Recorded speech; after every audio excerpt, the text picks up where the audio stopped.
Ndini wandaimboa asizwa chinja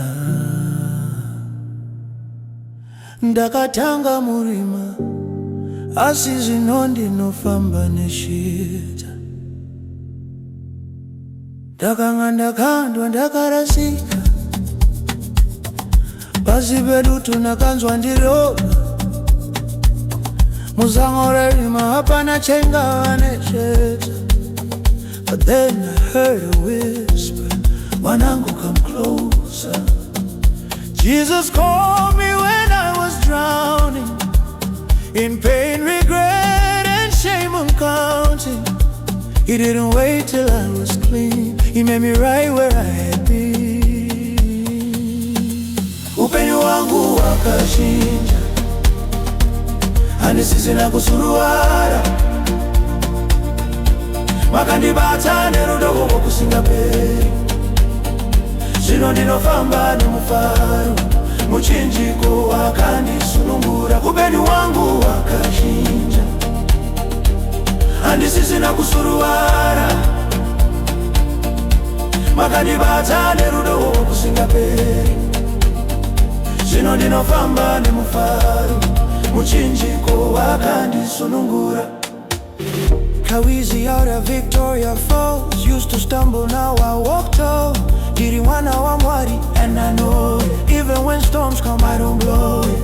Vakandiudza ndimi wangu muchinjiko wakabadarira. Ropa ra Jesu rakandirwira. Zvakaremerwa zvakatakura, zvakavanzika zvakaburitswa. I was empty but now I overflow. Rudo rwa Mwari rwakandichinja so. Moyo wangu wakagadzikana, rugare rwacho runondaitera zuva nezuva. I used to cry myself to sleep, now I worship until my soul weeps. This joy I carry is not fake, it's the kind that pain can't break. Ndakauya kuna Baba ndakapfeka maronda, vakandikadzirisa zvino ndapfeka mbachachesheza. Handichadzokerezve zvachinja ndave mutsva. Upenyu wangu wakachinja, handisisina kusuruwara, makandibata nerudo kusingaperi.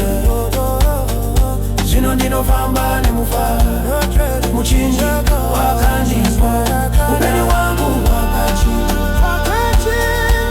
handisisina kusuruwara,